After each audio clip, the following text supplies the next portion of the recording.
दो metallic spheres हैं, एक का रेडियस r है तो दूसरे का रेडियस उसका दुगना है। अब दोनों में कुछ चार्ज है।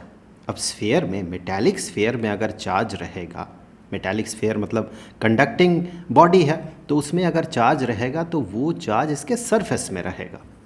और कहा गया है कि चार्ज डेंसिटीज़ जो है, इसमें सरफेस चार्ज डेंसिटी सिग्मा है, तो इसमें भी उतना ही सरफेस चार्ज डेंसिटी है। अब सरफेस चार्ज डेंसिटी क्या होता है? सरफेस चार्ज डेंसिटी होता है, किसी भी सरफेस के लिए सरफेस चार्ज डेंसिटी होता है उसमें कितना चार्ज है डिवाइडेड बाय उस सरफेस का एरिया कितना है।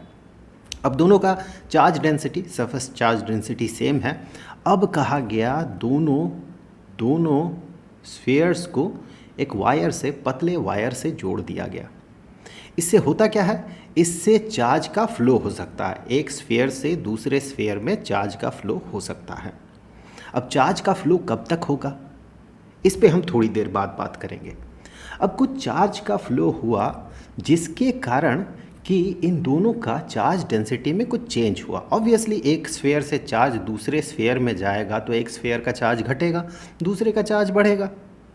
तो चार्ज बढ़ने घटने के कारण चार्ज डेंसिटी में भी चेंज हुआ, और ये बड़ा स्फीयर जो है इसका चार्ज डेंसिटी चेंज होके ये सिग्मा डैश बन गया। हमें ये पता करना है कि ये sigma dash divided by sigma, इसका वैल्यू कितना होगा। इसे सॉल्व करने से पहले, टेक्निक्स जानने से पहले आप एक बार क्वेश्चन को पढ़ लीजिए। ये IIT JEE मेन में पूछा गया क्वेश्चन है जो कि 30 जनवरी 2023 में पूछा गया था।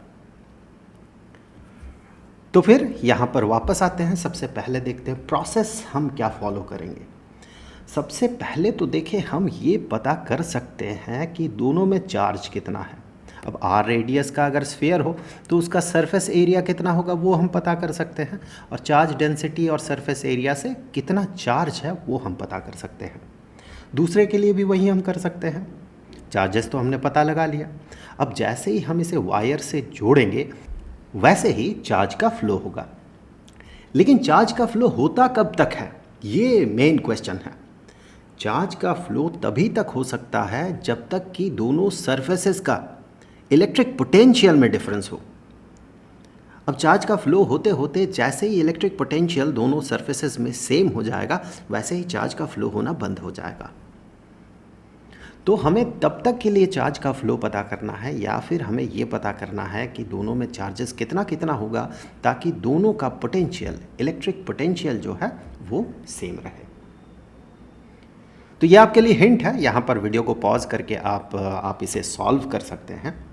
उससे पहले मैं आपको थोड़ा सा हिंट दे दूँ कि जब एक स्फीयर की बात हो, एक स्फीयर में कुछ चार्ज है, फॉर एग्जांपल Q चार्ज है, पॉजिटिव Q लेटर से, तो इसके सरफेस में ये चार्ज रहेगा अगर ये मेटालिक बॉडी हुआ तो इसके सरफेस में अगर हम ये पता करें कि पोटेंशियल कितना होगा, तो इसके लिए सबसे पहले आपको ये देखना होगा रेडियस कितना है। तो लेट अस से कि रेडियस इसका r है, तो सबसे पहले तो आपको ये अज्यूम करना होगा जो चार्ज इसके सरफेस में रिसाइड कर रहा है इन रियलिटी, उसे आपको अज्यूम कर लेना होगा for the sake of simplicity. वैसे ऐसा ही होता है जो आप कैलकुलेशन करेंगे, ऐसा नहीं कि कोई अप्रॉक्सीमेशन होगा या फिर कुछ गलत वैल्यू निकलेगा, ऐसा कुछ नहीं है।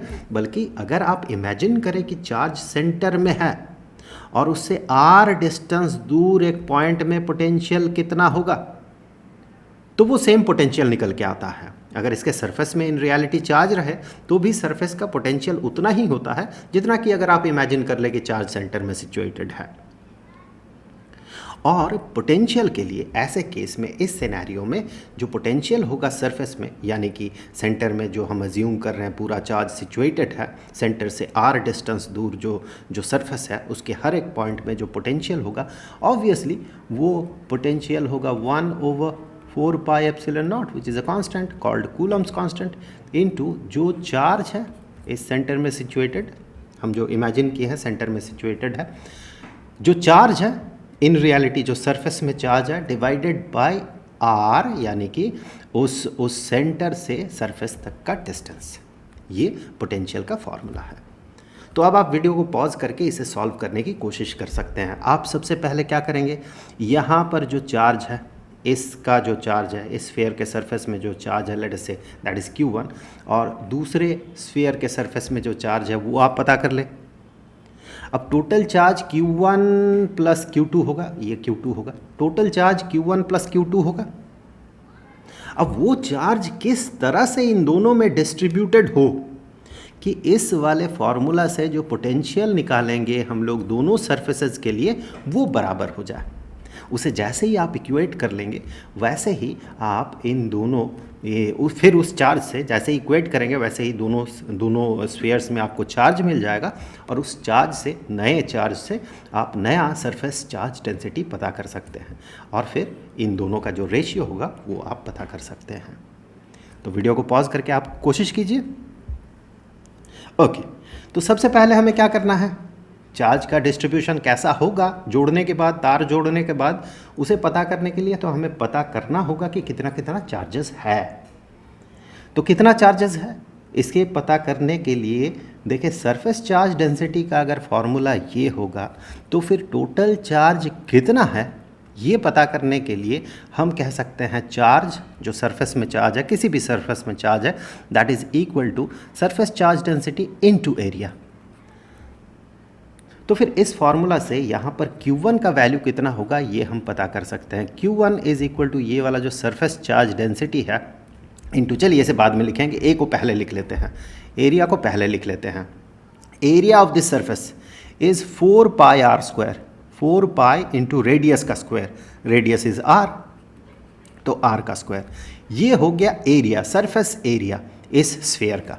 इसके साथ इसका सरफेस चार्ज डेंसिटी को मल्टीप्लाई कर दें तो इतना चार्ज यहाँ पर सिचुएटेड है, 4 पाई आर स्क्वायर्ड सिग्मा। अब दूसरे में, दूसरा जो स्फीयर है उसमें कितना चार्ज है, दूसरे स्फीयर में जो चार्ज होगा तो दूसरा स्फीयर का area, surface area 4 pi into twice of r इसका रेडियस है, 2r इसका रेडियस है तो उसका स्क्वायर इंटू इसका surface charge density sigma. Well, तो ये हो गया एरिया, बड़े वाला स्फीयर का सरफेस एरिया, और ये उसका चार्ज डेंसिटी। तो इसे कैलकुलेट करें, 2 का स्क्वायर 4 होगा, 4 into 4 is 16 pi are squared sigma. तो फिर टोटल चार्ज कितना होगा, Q1 plus Q2, total charge हो जाएगा 4 pi are squared sigma, 16 pi are squared sigma. तो पाई आर स्क्वायर्ड सिग्मा दोनों में कॉमन है, तो 4 plus 16 is 20 pi are squared sigma, 20 pi are squared sigma. अब ये दोनों चार्जेस का टोटल जो है, सम जो है, यही चार्ज, ऑब्वियसली चार्ज ना तो घटेगा ना बढ़ेगा इस पूरे सिस्टम में, चार्ज एक स्फीयर से दूसरे स्फीयर में जाएगा। सिस्टम का चार्ज तो घट बढ़ नहीं सकता, कहीं बाहर से चार्ज आ नहीं रहा है और कहीं बाहर चार्ज जा नहीं रहा है, सिर्फ एक स्फीयर से दूसरे स्फीयर में जा रहा है, तो टोटल चार्ज इतना ही रहेगा। अब यही चार्ज दो जगह पे डिस्ट्रीब्यूटेड हो जाएगा। हम मान लेते हैं कि तार जोड़ने के बाद, चार्ज का फ्लो होने के बाद इस स्फीयर में जो चार्ज रहा, ये चार्ज है x pi are squared sigma. हम 20 को दो पार्ट में स्प्लिट कर लेंगे, x और 20 माइनस एक्स। एक में हम मान लेंगे चार्ज है x into pi are squared sigma, तो ऑब्वियसली दूसरे में चार्ज बनेगा 20 minus x pi are squared sigma. अब देखिए, इस चार्ज के कारण, इस छोटे से स्फीयर में इस चार्ज के कारण इसके सरफेस में जो एरिया, इसके सरफेस में जो पोटेंशियल बनेगा वो इस फॉर्मूला से हम पता कर सकते हैं, और उसी फॉर्मूला से हम ये भी पता कर सकते हैं कि इस चार्ज के कारण इस बड़े वाले स्फीयर के सरफेस में कितना पोटेंशियल बनेगा। दोनों पोटेंशियल सेम होंगे तब इक्विलिब्रियम होगा, तब चार्ज का फ्लो बंद होगा और उतना ही चार्ज रह जाएगा दोनों में। जब पोटेंशियल सेम हो जाएगा फिर चार्ज का फ्लो बंद हो जाएगा। जब तक पोटेंशियल में डिफरेंस है तभी तक चार्ज फ्लो कर रहा है। तो फाइनली जब चार्ज का फ्लो होना बंद होगा, फाइनली तार जोड़ने के बाद फाइनली पोटेंशियल V बनेगा, दोनों का पोटेंशियल सेम होगा। तो फिर छोटे वाले स्फीयर में इसी लॉजिक से अगर हम पता करें पोटेंशियल, इसके सरफेस में पोटेंशियल, तो वो पोटेंशियल हो जाएगा 1/4 pi epsilon not into situated charge. इसमें कितना चार्ज सिचुएटेड है? 20 - x into pi into r squared sigma, इतना चार्ज सिचुएटेड है, डिवाइडेड बाय इस स्फीयर का रेडियस, इसका सरफेस, इसके सेंटर से कितना दूर सिचुएटेड है? r डिस्टेंस दूर सिचुएटेड है, तो वही r। और इसके लिए जो पोटेंशियल बनेगा वो होगा 1/4 पाई एप्सिलॉन नॉट इनटू, मैं इसे थोड़ा सा यहाँ से मूव कर लेता हूँ, यहाँ से मूव कर लेता हूँ, यहाँ पर 1/4 पाई एप्सिलॉन नॉट इनटू यहाँ पर जो चार्ज सिचुएटेड है which is x into pi are squared sigma divided by इसके सेंटर से इसके सरफेस तक का डिस्टेंस जो कि है ट्वाइस ऑफ r। अब देखिए यहाँ से हम कुछ कैंसिल कर लेते हैं, जैसे कि 1/4 पाई एप्सिलॉन नॉट ये कैंसिल हो जाएगा दोनों तरफ, पाई आर स्क्वायर्ड सिग्मा कैंसिल हो जाएगा, और r कैंसिल हो जाएगा, और यहाँ पर इससे आगे हमें मिलेगा 20 - x is equal to x divided by 2। तो उसी 2 को इस साइड में ले आते हैं, मल्टीप्लाइड हो जाएगा, is equal to x। Hence 40 minus twice of x is equal to x।